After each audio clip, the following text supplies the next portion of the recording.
Hi, everyone. Today we have Rebecca Willett, who we're very happy to join us here. Let me tell you a little bit about Rebecca. Rebecca got her PhD at Rice University in 2005. She went on to start a faculty job right after that at Duke in the Department of Electrical and Computer Engineering.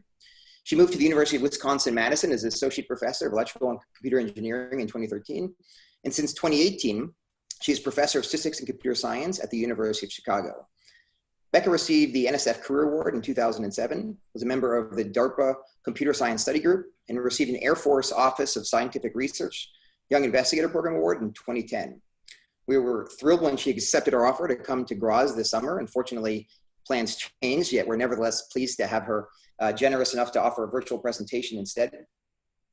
Today, Becca is going to tell us something about inverse problems in imaging and how this relates to tools used in deep learning. One important note for those of you who are attending, if you'd like to ask questions, just leave them in the chat. For the most part, I'm going to wait until the end of the talk to ask those questions. Well, I'll try to let you present if there's time. If there's a clarifying question, I may interrupt Becca to ask her the question if there's something urgent that would help understand the talk better. Becca, the floor is yours. Go ahead and share your screen. Great. Thanks very much. First of all, can you see the screen, kind of full screen like it should look? Looks great. Wonderful. Well, thank you very much. It's really a great honor and pleasure to be invited to speak with you all this morning. And I'm excited to tell you about some of the work that I've been doing with my student, Davis Gilton, and soon to be former postdoc, Greg Anji, who's going to start a faculty position in the fall here. Some of the work that we've been doing on using machine learning to help us solve inverse problems in imaging. So the basic setup that we're considering is the following. We're ultimately interested in recovering an image that I'll denote beta, but we don't get to observe beta directly. Instead, we observe some sorts of measurements of beta where our measurement operator or forward model is denoted X, and those measurements might be contaminated by some noise epsilon. And so our observations are denoted by a vector Y, and our goal is to recover this image beta from Y. So this is a pretty general problem formulation that's been studied for many decades, and it encompasses a wide variety of different types of problems. Examples include in-painting, where this forward model X corresponds to just observing a subset of the pixels in an image.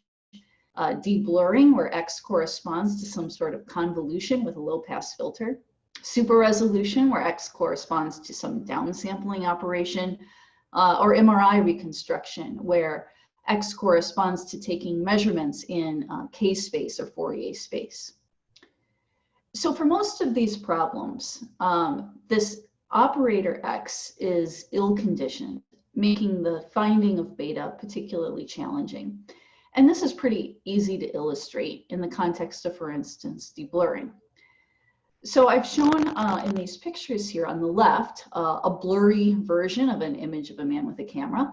And on the right, that same image with a small amount of noise. That amount of noise that I've added here is so small that you can't even see it. So at first blush, you might think, well, let's try to do something like least squares. And what we find is that if we perform least squares, when there's no noise at all, then this works perfectly. But even with just a small amount of noise, we start getting terrible solutions. And the problem is that for many of these ill-posed inverse problems, this matrix X transpose X that appears in a least square solution has got some very small eigenvalues.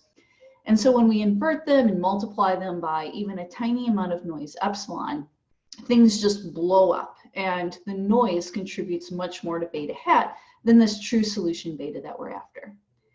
And so this is where methods like regularization come into play. And even as far back as the 1940s, people were looking at things like Tikhonov regularization, or in the statistics community, ridge regression, where instead of just trying to find the least square solution, we might complement or augment that with a regularization term, in this case, the sum of the squares of all the pixels in beta.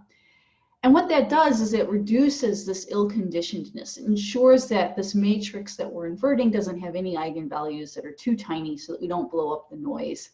And when we try to implement this in practice, we do far better than least squares.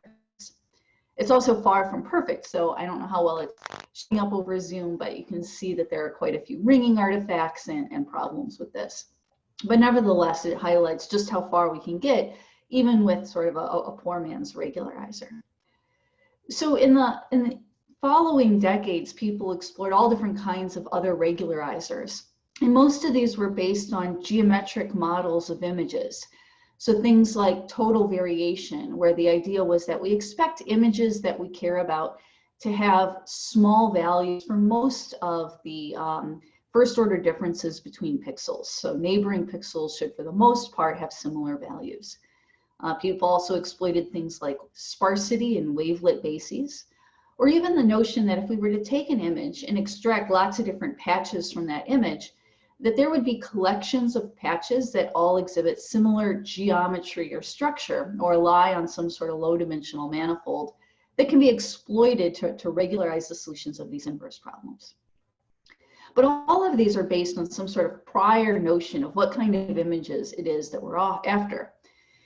So today what I want to do is consider an alternative viewpoint where we say instead of trying to choose a regularizer R a priori based on things like notions of smoothness or geometric models, instead can we leverage some of the large collections of training data that people in computer vision and machine learning have been using and use those to come up with a better scheme for regularization. So this is a topic that's been receiving quite a bit of attention in the past couple of years. Several years, and at the bottom I've highlighted a couple of recent tutorials and review articles that survey the overall landscape. But today in general, what we're going to be thinking about is this general framework where we're going to input our observations Y, and ultimately what we're interested in is coming up with an estimate beta hat that corresponds to finding the minimizer of the sum of the squared errors between our estimate and our data, and some regularization function R. And R is ultimately what we'd like to be able to learn so that our beta hats are good. Now, as I mentioned, there's been a lot of interest in this general problem over the last several years, and there are many, many papers on this topic, more than I could possibly hope to review. So instead, what I want to do is to try to discuss some of the major categories of approaches that people have been taking in thinking about this problem, and discussing some of the trade-offs and some of the challenges that arise in each of these different settings. So in particular, we're going to look at models that are, or approaches that are model agnostic, so that use little to no information about this forward model X. We'll also look at decoupled approaches where we somehow decouple or separate out the process of learning from the training data and the reconstruction process.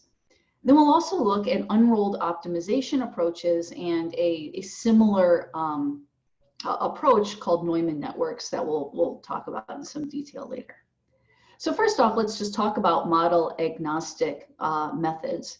And I think this is perhaps easiest to consider in the context of an example like super resolution. So here we have an initial image that's a low resolution image, and we want to reconstruct the high resolution version of this.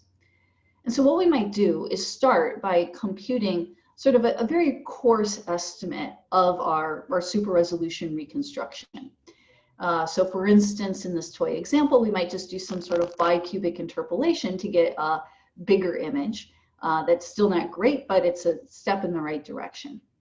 And we can think about this heuristically as saying, I've got some very coarse estimate of X that I'm going to invert. So I'm not using any kind of precise information about the forward model X, just enough to let me do this initial step.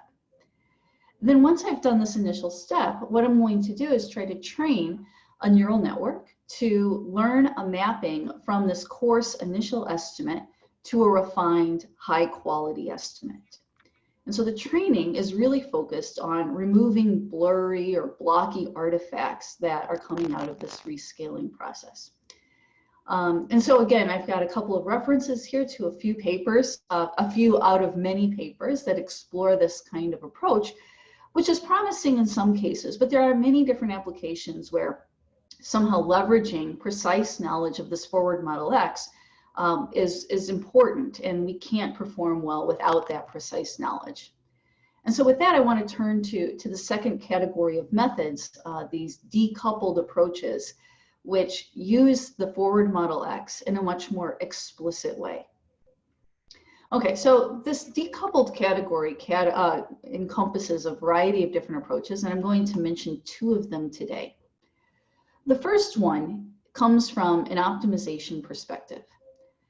So what we would do is we would say, imagine for a moment that we know what regularizer function R of beta we want to use. Then what kind of optimization tool would we use to solve this problem in the blue box? So one common popular approach is a proximal gradient algorithm. So we would start with some initial estimate and some step size eta. And at every iteration, we would first take a step in the direction of the negative gradient just of our data term. So we would push our estimate towards something that's a slightly better fit to our data. And then we would, in the second step, denoise that estimate, or in other words, take that sort of intermediate step or intermediate estimate that we just computed and apply our regularization function R of beta. So this is called a proximal operator, but it's basically, you can think about it in many cases as sort of taking a noisy image ZK and removing noise using this regularizer R. So we know that this is something that we might be very likely to do if we knew R of beta. And so then what people have proposed is to do things like replace this entire denoising step with a learned neural network. So train a neural network to map noisy images to less noisy images and have that mapping implicitly define this regularizer R of beta. Okay, so that's one kind of decoupled approach, because in this process, what we do is we first learn how to do denoising, and this denoising process has nothing whatsoever to do with this forward model X. And then second, once we know how to do denoising with this neural network, then we submit the neural network, we don't update it anymore, and then we just plug it into this sort of proximal gradient framework and use the forward model X. So at no point in the learning is X used. And once we've learned the neural network, at no point in the reconstruction is the training data used. And this is why I call this decoupled. Now, another way that we could think about decoupled approaches is in the context of methods that leverage generative models for image reconstruction. So for instance, let's imagine that the space of images that we want to reconstruct all lie on some sort of low dimensional manifold. If we knew what that manifold was, then we could very easily create some sort of regularization function. For instance, we could say that my regularization function R is 0 for any beta that's on the manifold and infinity otherwise. So that what we'd be doing essentially is constraining our estimate to be some image on the manifold, and we choose the one that best fits our observations. Okay, so we can think about this in a little bit more detail and connect it with learned models as follows. So we said what we want to do is we want to think about our regularizer as representing whether or not an image is on the manifold or not. And so given a bunch of training data, what we could do is we could learn a generative model that's going to output some image beta given some input in a lower dimensional space. So let's say that input is Z. So if we had access to such a generator, if we took up all of our training data and we learned a good generative model, then what we could do is we could rewrite our regularization function being 0 for any image that's in the range of this generator and infinity otherwise. So we're using this generator to basically represent this manifold of images of interest. And so with that, our method would become that we would choose whatever beta in the range of this generator best fits the data. So once we've trained our generative model, we could then perform least squares subject to this constraint that our image is in the range of the generator. So again, this is an example of a decoupled approach because first we learn a generative model, And that has nothing whatsoever to do with our forward model X. We just learn it. And then after the fact, once the generator is fully learned, then we go and we solve the inverse problem using our forward model X. And we don't use the training data anymore, except as represented by this generative model. Okay, but a key question that arises when we start looking at these methods is how much training data do we really need? So for the method based on generative adversarial methods that are models that I just described, here's an example of this in action where I've got an original image and then I observe just a subset of the pixels and I want to fill in the missing pixels. And if I were to train a convolutional neural network to perform this reconstruction using this method I just described, we would need 80,000 samples, or we do well with 80,000 samples. But if I crank down the number of training samples down to 2,000, then suddenly the whole method just falls apart. And I'm not picking on that one particular method. Instead, what I'd like to argue is that this is a feature that many different methods in this decoupled category have in common. And one of the things I want to do today is to explore why that is. Now, some of you might say, well, why am I so worried about what happens when we've got small numbers of training samples? After all, we're living in an era where there's huge numbers of training samples that we use to train these systems. And certainly if we wanted to be able to reconstruct things like pictures of cats, I'd be with you. We've got more pictures of cats than I can certainly imagine. But in many applications, we really don't have as many samples as we would like. And applications like medical imaging is a great example of this, where the amount of training data relative to the complexity of the problem really is quite small. And so we do need to be cognizant of sample complexity challenges. So let's talk about why some of these decoupled approaches can perform poorly when we have small amounts of training data. And I think at the heart of it, these decoupled approaches essentially force us to learn some sort of prior probability model or prior knowledge about the space of all the images that we might want to reconstruct. So in the context of deep proximal gradient methods, this prior information is reflected in our denoiser, our learned denoiser. Or with generative models, this prior knowledge is reflected by our learned generative model. And the idea is that given our observations and a good prior, then we can have a good reconstruction. But in this context, you can perhaps see that by learning a full prior probability model over the space of all the images might be a bit of overkill.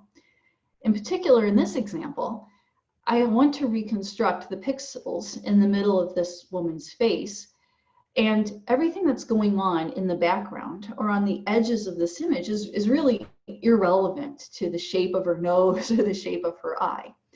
And yet when I try to learn a generative model or when I try to learn a denoiser, I'm implicitly having to learn all kinds of information about all of these irrelevant pixels, pixels that have no bearing on my ability to solve the inverse problem.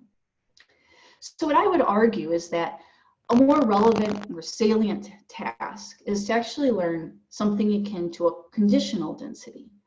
Instead of learning the density over all possible images I might want to reconstruct in any context, what I really might want to do is to learn the distribution of all the pixels that are not observed, given all the pixels that are observed. Or a little bit more generally, I'd like to know the distribution of everything in the orthogonal subspace of X, of all the images projected onto the orthogonal subspace of X, given all of the observations. And this is, I think, particularly salient because a wealth of statistical literature has shown us that conditional densities can be lower dimensional and smoother than joint densities, and that can then reduce the computation, or I'm sorry, the sample complexity. So in other words, if I knew P of beta, then certainly I could compute this conditional density. But if I'm just talking about trying to learn one versus the other with a finite amount of training data, learning the second can be much more efficient. So just to put a kind of a finer point on that, imagine that the what we want to learn, our image in this sort of, are all the pixels that we don't observe in this in-painting context, or everything in this orthogonal subspace relevant to our image. Let's imagine that that only depends on d prime elements in x beta. So in the context of in-painting, it's like saying that these missing pixels I want to reconstruct don't depend on all d pixels in the image, but only on this small subset d prime that are close to the missing pixels.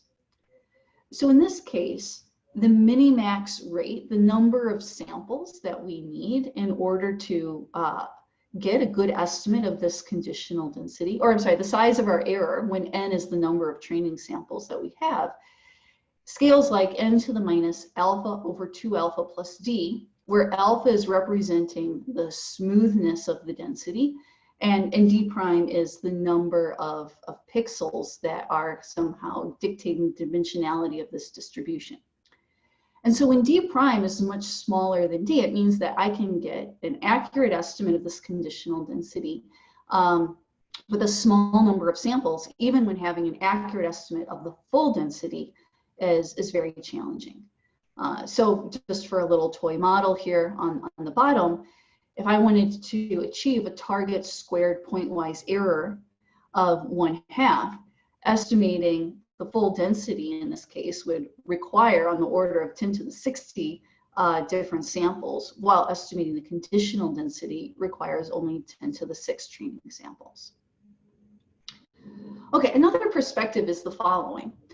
What you might do is you might say, well, we're trying to find a mapping row that's going to take our observations, x beta, and map it to an estimate of beta.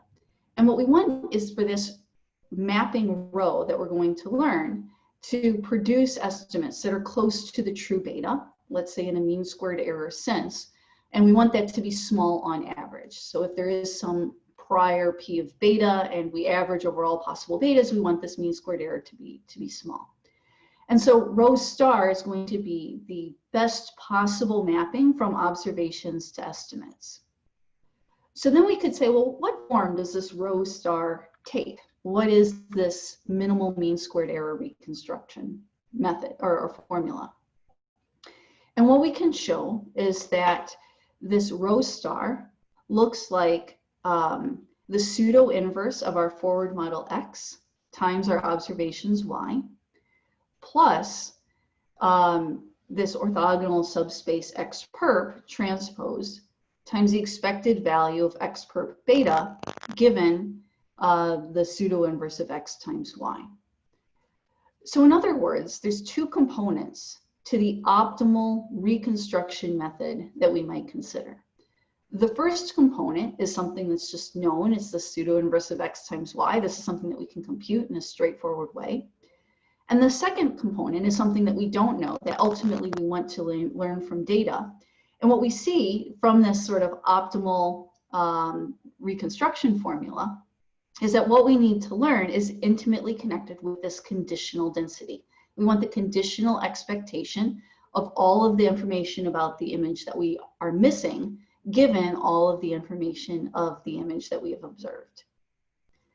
And so overall, what all these sort of technical arguments I think imply is that whenever we have a priori knowledge of X, we should be leveraging it fully within the learning process.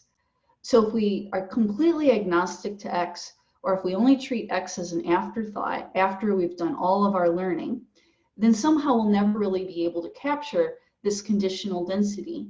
And we're likely to be in this situation where we need far more samples to estimate the full density. So with that, I want to turn to this third category of approaches called unrolled optimization, which I like because they do incorporate this forward model X at every stage of the learning process.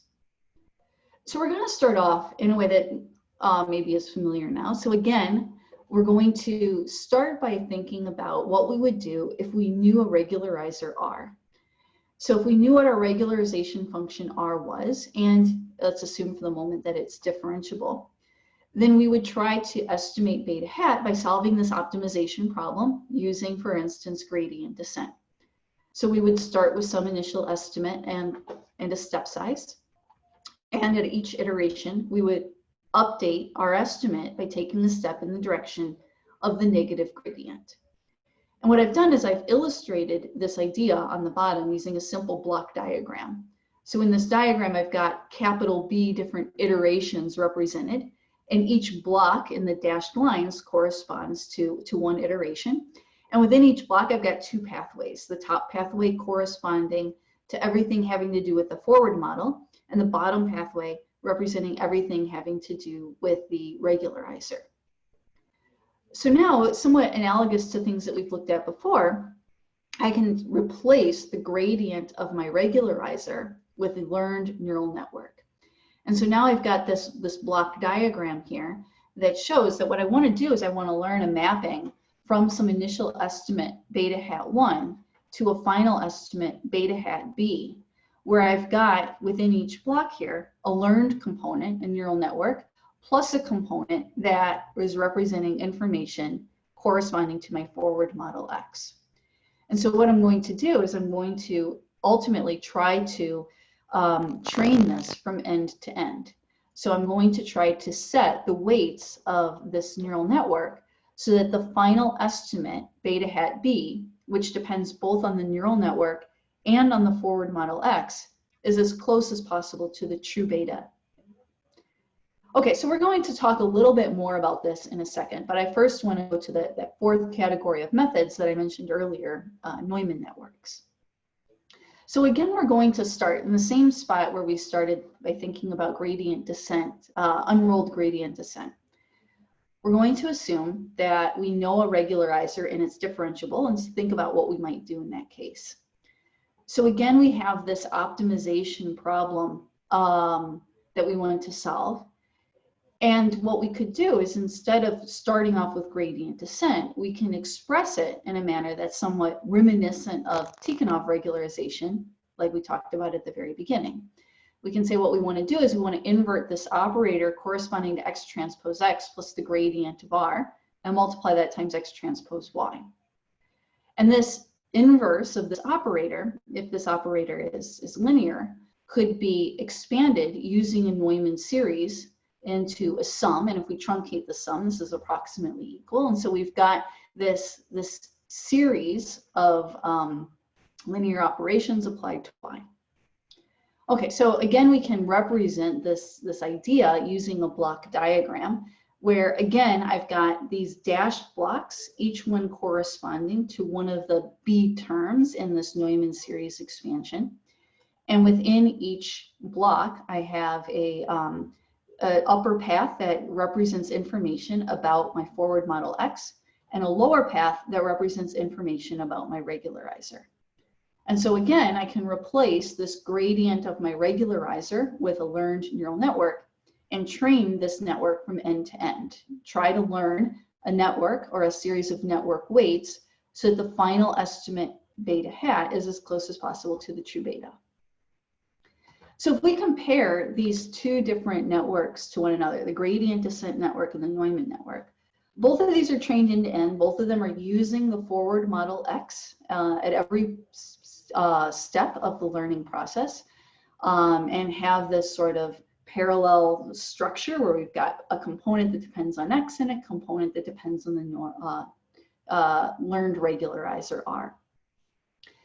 One difference, however, is that while the gradient descent network is sort of serial, where, for instance, everything in beta hat B is just coming out of the final block, and the only way that anything happening in the first block is felt at the end is after it's been passed through all the other blocks in the system. In contrast with the Neumann network, what we see is that our final estimate is really the sum of everything coming out of all of the different blocks. And so a small change in this first block is felt not only by how it passes through all of the subsequent blocks, but also somewhat immediately in the final estimate.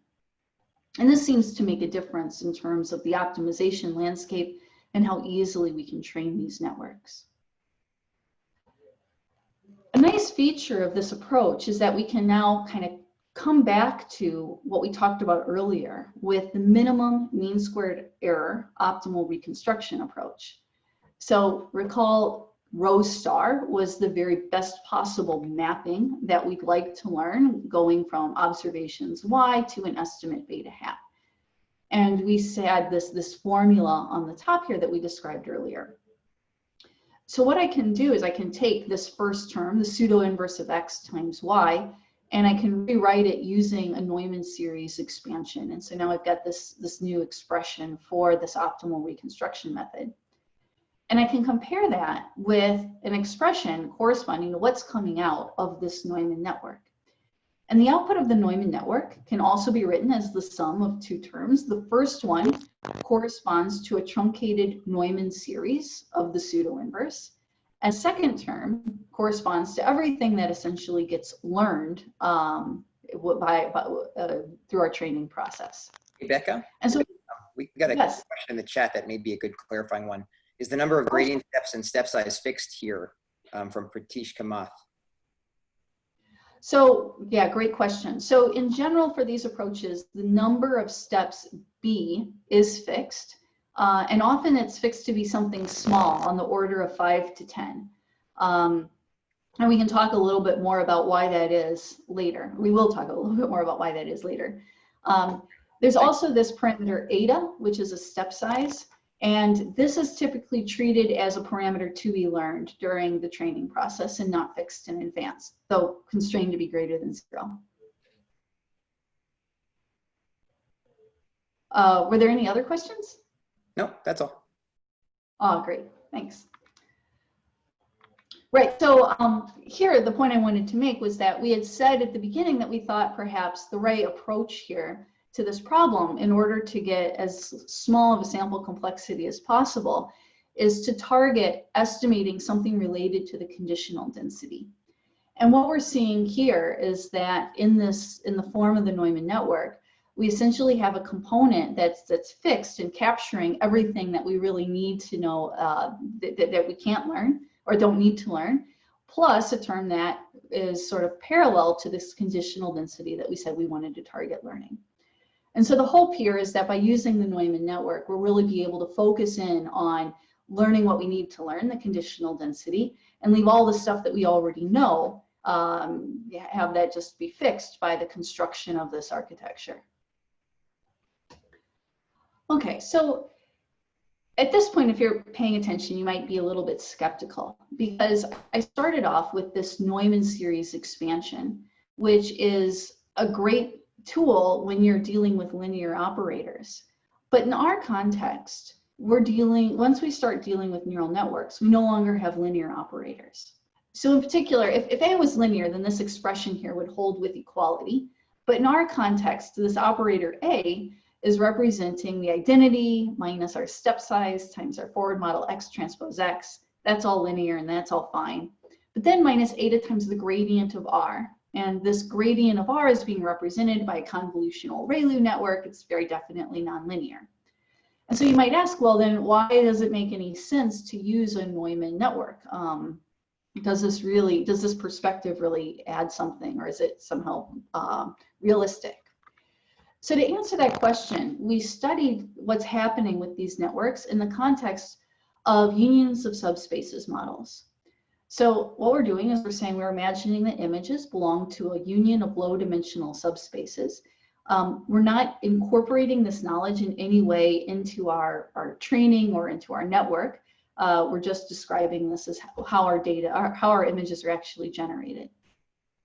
And this is a model that's widely used in many different image processing or image analysis contexts, perhaps most famously when people looked at different perspectives of faces in the Yale B dataset. So what we're going to do is we're going to think about what happens when all of our training images lie in a union of subspaces, and then we train one of these Neumann networks. So for simplicity of presentation here, we're going to assume that X has orthonormal rows and that our measurements are noise-free, and that the individual subspaces are really low dimensional and not high dimensional.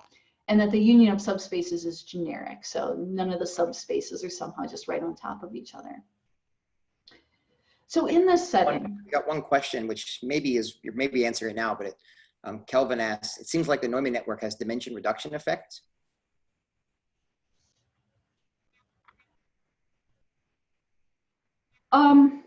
Perhaps. So let me just go to the next slide, or next two slides, and then if I don't answer that question, let's come back to it. So it's a good question, but I think, well, yeah, let's just come back to that in a second. So in this setting, what we can do, even independent of the Neumann network, is we can say, well, what is the optimal regularizer? So if I knew ahead of time what this union of subspaces structure was, then what kind of regularizer would I want to learn? Or maybe a little bit more specifically, what is the gradient of the regularizer I want to learn? And this is piecewise linear. So I would use one linear operator for all the images in one subspace and a different linear operator for all the images in the next subspace, etc. So because we have this piecewise linear structure, when we have a Neumann network with ReLU activations, we can really closely approximate this structure. And what we can prove is that if I were to fix the input, so if I were just to feed in some X beta into this Neumann network, then the outputs of all the different blocks in the Neumann network are all going to belong to the same subspace. So what that means is that for a fixed input, this Neumann network, or the gradient of R, is going to behave linearly. And so we're effectively dealing with a linear operator, which means that dealing with this Neumann series foundation is reasonably justifiable. So in other words, the ramifications of our theory is that our learned regularizer gradient is going to reflect this union of subspaces structure, even though we don't have prior knowledge of the union of subspaces geometry. In addition, for a fixed input, all the outputs of all the blocks are going to be in the same subspace. And I think this is where perhaps there's a connection to this dimensionality reduction question.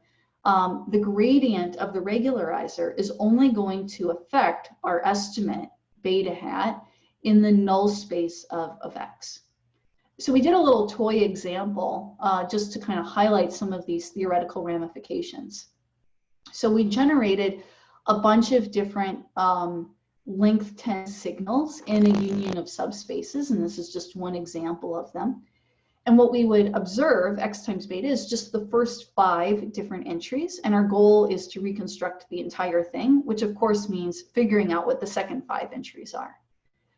And so what we see is that when we run this, when we look at the outputs of all of the different blocks of the Neumann network, they are all in the same space. We can verify that empirically.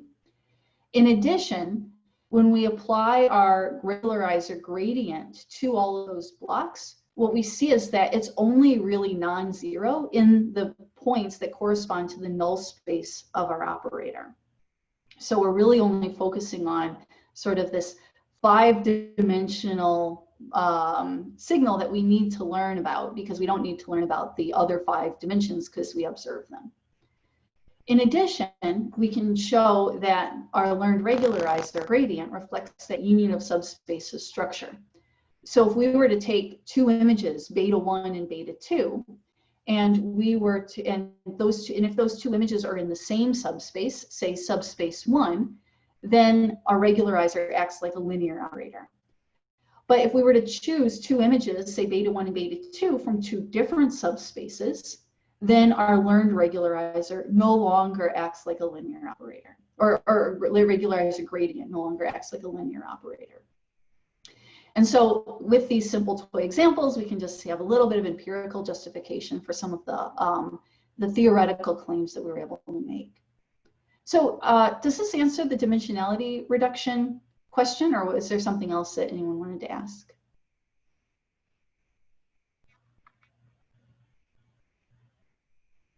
Kelvin says yes, it answers it. Thanks. Oh, great, thanks. Okay, so we covered 4 different general classes of methods, and what I'd like to do now is just to show you some of those methods in action. So for each class, I have one method that I'm going to highlight in the empirical results. For the agnostic approach, where we have pretty minimal knowledge of X, we're going to use the residual autoencoder, where the input is X transpose Y, and this is the only place where X is used.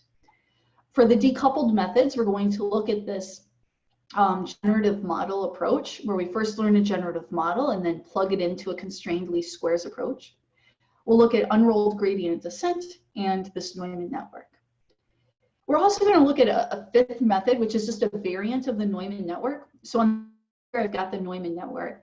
And one of the things that I really like about this framework is that because we're starting from this nice mathematical foundation, we can think about things like, well, how can we change it? How can we use tools from, well, mathematical tools to figure out how to make it even better?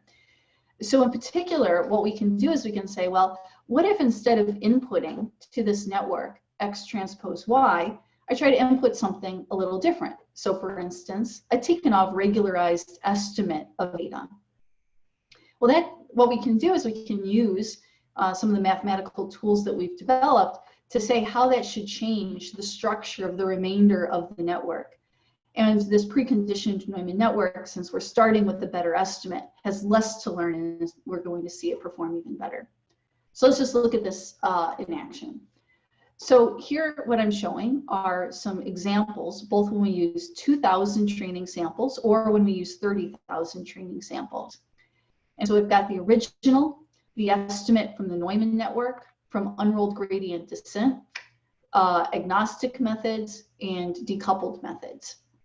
And below each reconstruction, we see, well, here's the observed blurry image, but then I am also showing you the error maps, so you can see how big the residuals are. And what we see is that the Neumann networks and to some extent the unrolled gradient descent are performing quite well, even when we have small numbers of training samples. Now, this is just one anecdotal example. We also have looked at this for a large number of inverse problems, super resolution, compressed sensing, deblurring with and without noise, and I'm forgetting one of them, I apologize. And we also looked at multiple different training data sets, including STL10 and CFAR and Celeb-A. And what we see consistently for a variety of different training set sizes, for a variety of different inverse problem settings, that these Neumann network approaches, and in general approaches that incorporate knowledge of X from the get-go, have strong improvement gains over some of the other alternatives.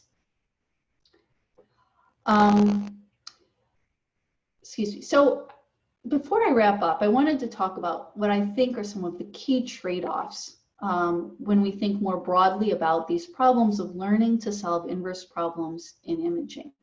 And where I think there are some interesting avenues for future research. So the first one is in generality versus sample complexity. And this is one that I've talked about on and off already today.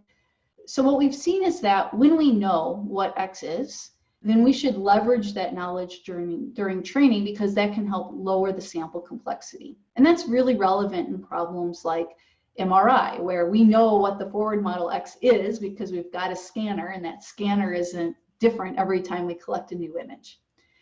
But there are other problems where perhaps X changes from time to time. So if my camera's blur is changing every time I take a new image, then I might not know exactly what X is going to be ahead of time. And so some of these models that require knowledge of X would then have to be retrained for each new X. Whereas methods that are decoupled or agnostic have a little bit more flexibility, even though they require significantly more training data. The second trade-off I want to describe is between reconstruction accuracy and sensitivity to model mismatch. So the question here is, what happens if I train one of these systems to solve an inverse problem for forward model X naught, and then at test time, try to use forward model X1? So I've explored this in the context of MRI, where you could imagine training one of these systems on one particular scanner, and then trying to use it on another scanner that's just slightly different. So in the top row here, what we have is what we would get if we both trained and tested our method with one scanner, one forward model X0. And we can see that these three different approaches are all performing reasonably well. In contrast, if we were to train with X0, but test with a slightly different forward model X1, then we can see that across the board we see a performance degradation, and the amount of the performance degradation varies from method to method. And I would argue that this is something that we understand very poorly. Not only do we not understand well how to get more robust to these changes, but we also don't understand what kinds of architecture choices or what kinds of features of these approaches make them more or less robust to these changes in the model. Okay, so the third key trade-off that I want to explore deals with reconstruction speed versus guarantees. So we've talked about a couple of different approaches. Some, as somebody asked about in a question earlier, will fix the number of blocks or iterations in advance. And so they essentially are fixing the amount of computational budget that's allowed in advance.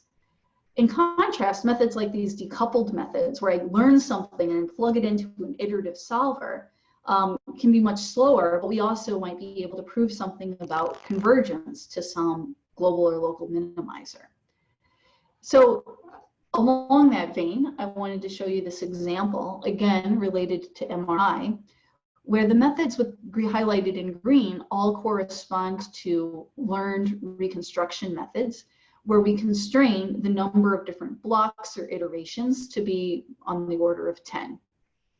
And I contrast that with a total variation reconstruction method, where we are using an iterative solver.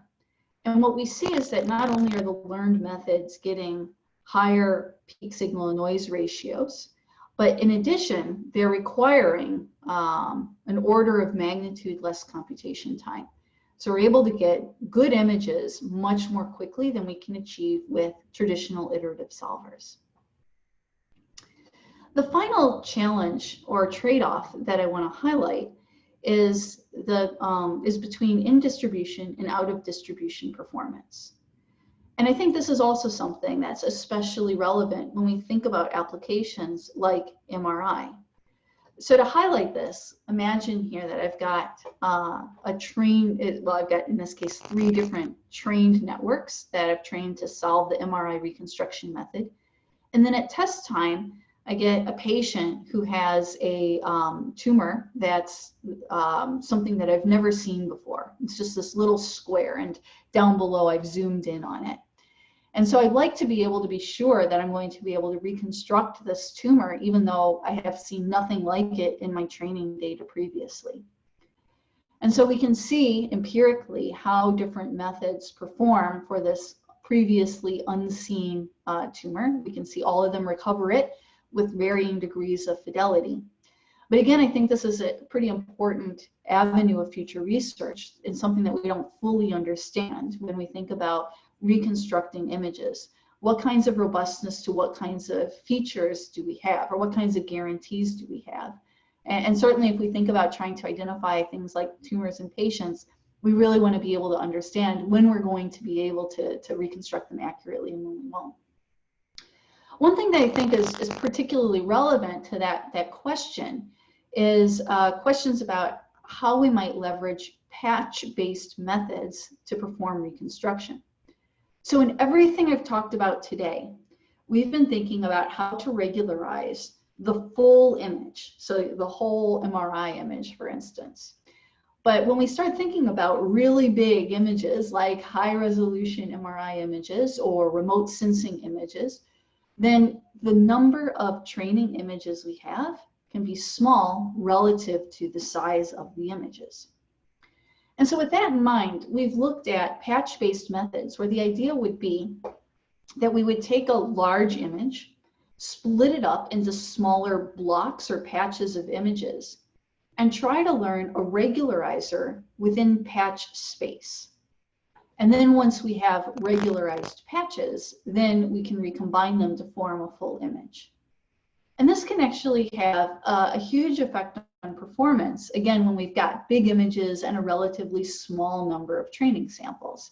So this is a deblurring example in a remote sensing setting where we've got an original and a blurred image. And if we use the Neumann network architecture that I described before, because we've got a relatively small number of training samples, we can see that there are some artifacts here, and it's not as crisp as we might like. But if we were to instead impose this 8x8 patch constraint on these images, then we get much cleaner and much crisper images.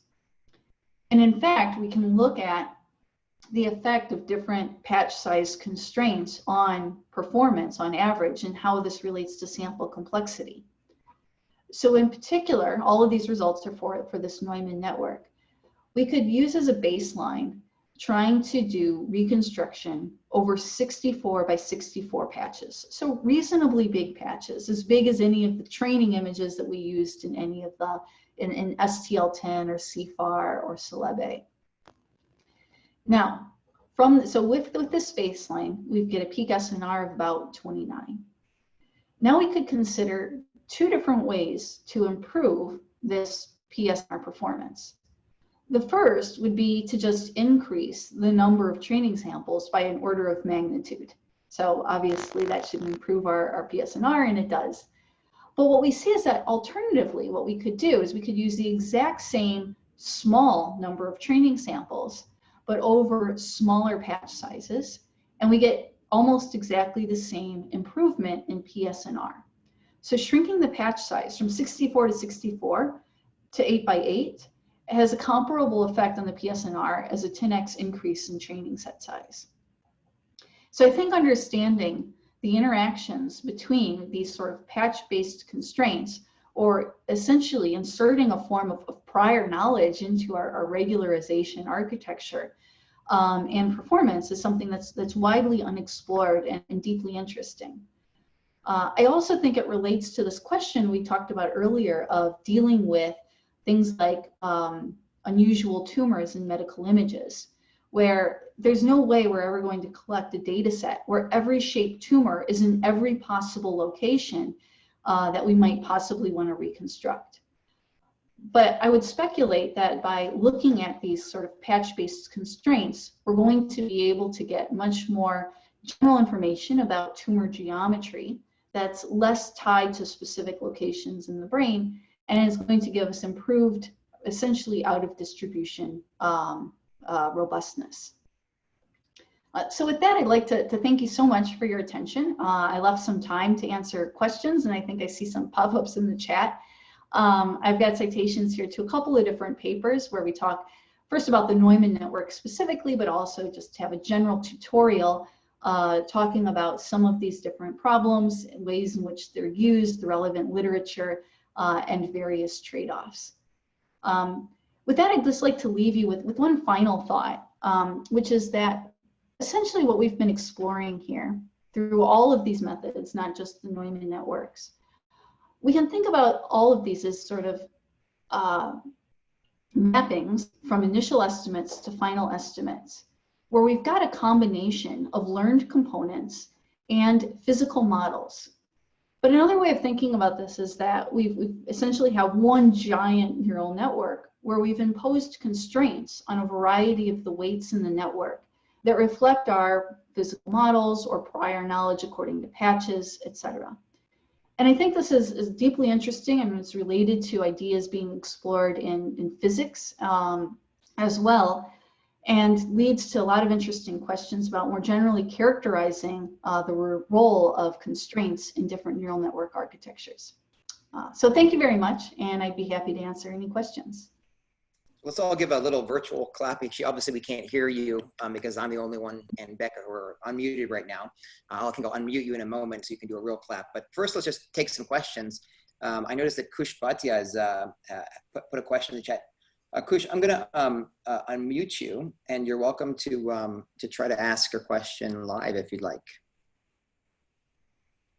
Hi, Becca. Great talk. And my question was on whether there is a considerable difference in runtimes for these patch-based methods versus the overall reconstruction methods. Right. So when it comes to the test time computational efficiency, I mean, it depends a little on your computational setup, but for us, you know, it did not increase the test time, computation time, because what we were able to do is to regularize each one of the patches in parallel. So if you've got an computational infrastructure that allows you to do some of that parallel processing, then it actually is a little bit faster, right? Because we're regularizing each one of the patches, which is smaller, in parallel. But it's not a dramatic difference. So I wouldn't think of using these patch-based approaches as, I wouldn't think of the reason to use them as being computational speedups. I would say they're very much sort of on par. Thanks, Kush. It looks like Jung Kyun has a question. Jung, go ahead and ask live if you like. I've just unmuted you. Oh, thank you. First of all, thank you for the great talk on the inverse problems. I just had a question on the slide with the experimental results where you compared the 4 different models of the inverse imaging, I think. So, hello? Yeah, here. So, here I noticed that the model agnostic even performs better than the decoupled method, even though the model agnostic does not use any information about X. So is there a reason that it performs like really, really bad compared to the other models that you've mentioned here? Yeah, that's a good question. It's difficult to answer. What we do notice is that, you know, the relative performance of agnostic versus decoupled seems to depend a lot on what the inverse problem is. So essentially, with this agnostic approach, recall that the input is X transpose Y. So, which is, if we have no noise, that's X transpose X times beta. So if X transpose X is really close to the identity matrix, then the agnostic approach is pretty great, right? Because there's really not that much to learn. We can learn how to go from something that's really close to beta without a whole lot of effort. But now inverse problems where X transpose X is very far from the identity matrix, where that initial estimate fed into the agnostic method is poor, then the decoupled methods can perform better. So that's an empirical observation. I don't want to make any statements that are too grand or sweeping, because, you know, this observation you're making is for 2 specific methods that we picked. And so it's not, I don't want to say that decoupled methods cannot perform better than agnostic methods. I know people are looking at advances in the decoupled methods that are leveraging advances in generative models. And so the relative performance of these may change as we learn more about how to best use them. All right, thank you. So we've got a question from Manfred. Manfred, go ahead. I've unmuted you. Or you may have to agree to my unmute.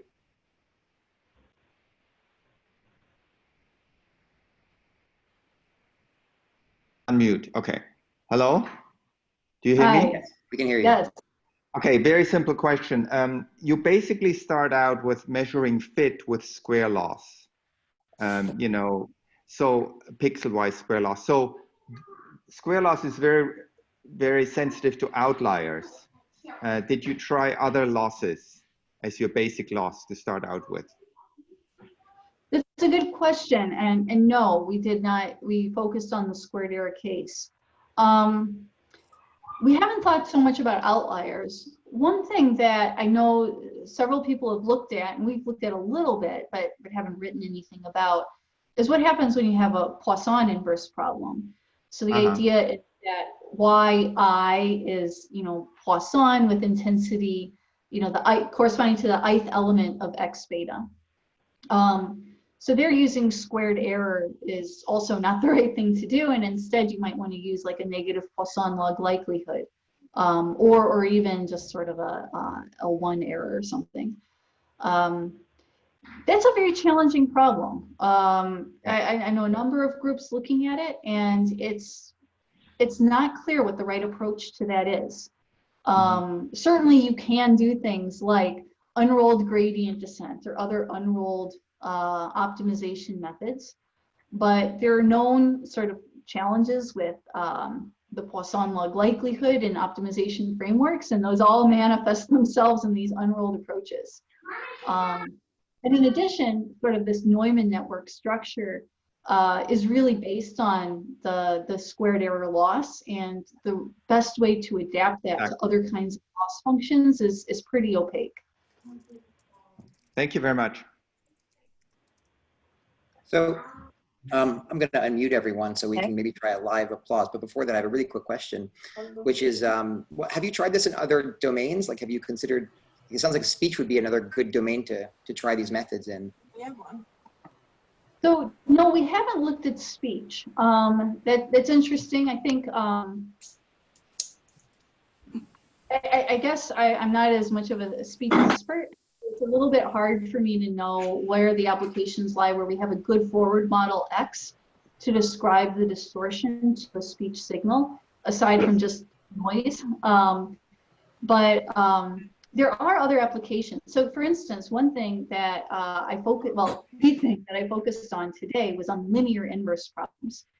But there are plenty of nonlinear inverse problems that have other kinds of physical models associated with them. And there's a large community in physics that are trying to think about using similar techniques to solve nonlinear inverse problems. And so that's another whole sort of domain that I think is interesting and where a lot of these ideas translate to. Great. Rebecca, thanks so much for the excellent talk. Can we give a real round of applause to Becca for preparing this chat for us for keynote number 2? Thank you so much. I really appreciate all the great questions and the invitation. Thank you again. So I'm going to stop the